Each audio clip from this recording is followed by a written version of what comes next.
Hey everybody and welcome to Adventures with Peps. Today we are on the Volgan war robot boss man himself, Volkhan. He was named after the legendary Russian warrior wizard Volk, who was transformed into a living man of steel. Volkhan is more than just a sentient machine. He was created to rival Deadlock, Knights Marshal, and can call upon the power of Prune and Cereborg and spells from the Bellum Gothicum. Ooh, I'm excited. Right, we are going to get into painting him, so let's dive on in. So as you saw, he has been primed black and then heavily overbrushed in a white. It was the Pallid Wyche Flesh, if you wanted to know. And I'm first up grabbing the Stormhost Silver. We're going to get covering all the metallic-y parts of him.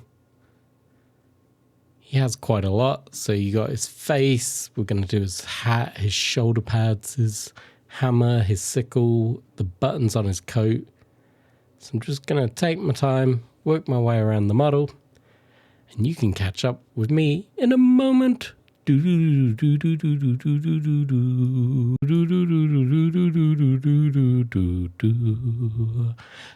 through the power of editing, we are down to the last shoulder pad.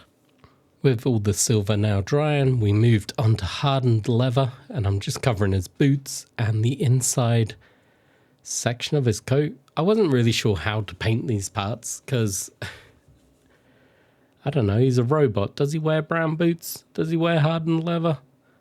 I really don't know. I'm going to say yes. I assumed yes. It's what I've gone with. If somebody wants to say otherwise, feel free. I'm going to ignore you because it's my model. I'm going to paint it the way I want. But that's what I did. So let's let that dry and we can move on to the biggest part of the model, which is going to be the green coat is by far the largest part of this model. It's going to be absolutely plastered. It's also a very flat area because it is just a coat. So I'm going to make sure I'm trying to sweep the brush over everything and make sure it's properly covered. I've seen in some videos people using the orc flesh paint and going a lot brighter on this green than what I am. It doesn't work for me being that bright. I know he's meant to stand out. He is the villain of the piece after all, but it's too bright. So I went with Absolution green from the Army Painter set. It's a lot darker, but it's a different shade of green to the robots. His robot minions, the AK-47s, are all in a camo green, so this more foresty, leafy green definitely stands out against it. It dries up pretty well, I think, looking at the model, the finished model. It's in my hands in front of me. I would probably highlight it up just a little bit, just to help make the coat blend a little bit better. You're not going to see that step, even in the photographs, because I've not done that step. So I'm just letting the contrast paint sit the way it's going to sit. I'll probably come back and add touches to it, but for now, this is how it looks. Painting his coat took nearly 7 minutes. It is almost a third of the video when painting this and recording it. It was quite impressive how long that took me, but it's dried now. It looks pretty sweet. Still some wet patches, which I hopefully will dry up nicely. I then grabbed the Zealot yellow from the Army Painter. Did my usual trick of painting yellow over the silver base coat to give us a nice metallic-y golden brass bronze, you know the sort, the goldy color effect. Now, the piece of artwork I'm using is the one at the start of this video where his weapons are golden. The hammerhead should be silver, but I also went gold for that. And his headpiece is gold, and it also looked like his chin was gold, but I wasn't entirely sure if the whole face was gold, if it was just the chin.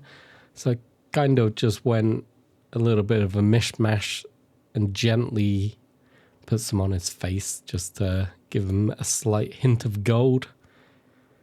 But this is an effect that I really love. I love using it on my execution of Space Marines. I do a similar thing with red on the Necrons that I paint. And these guys, it seems to be working. The Hammersteins came out really well with the plasmatic bolt going over silver. So we're doing it again, this time with all the gold. Once again, he's got quite a few parts that are going to be gold.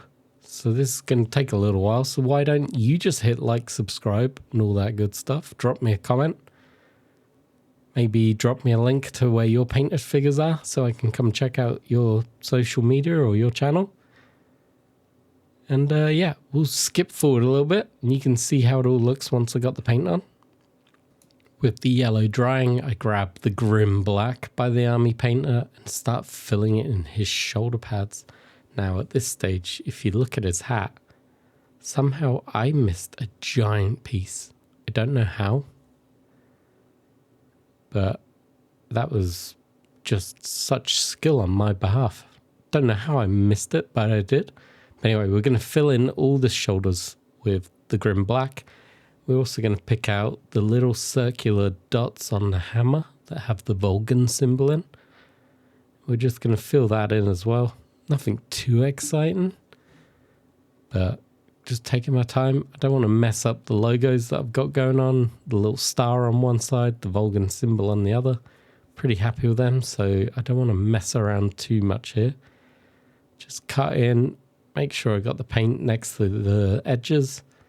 Just work my way around. I want the outer trim to be red, so I'm just making sure I don't go too heavily handed to the edges. Just get this is probably one of the more fiddlier stages, so just take your time. Take your time, no need to rush on this. As always, I'm only painting up to a tabletop standard at best. A lot of people would probably even say this isn't tabletop standard, this is Basecoat and standard. He's got at least 3 colours on him. He's going to be ready to play at the end of this video, and that's my main concern. He's going to look good enough to play with. If I enjoy this game, because I've not played a game yet of this one. If I enjoy it and I'm really into this character once I finish the comic book series, sure, I'll probably highlight him up, do some work on him. But at the same time, I also have a pile of figures that need painting. So if he doesn't capture my imagination enough, I'm happy he's painted. He can go in the display cabinet.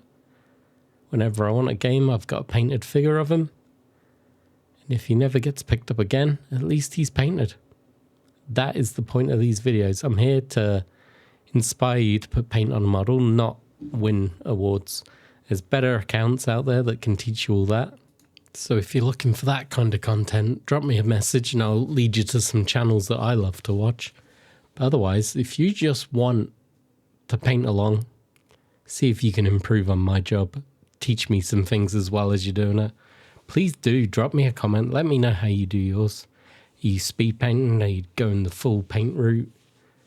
How are you painting them? I want to see your figures. So get your paintbrushes out, get painting this model.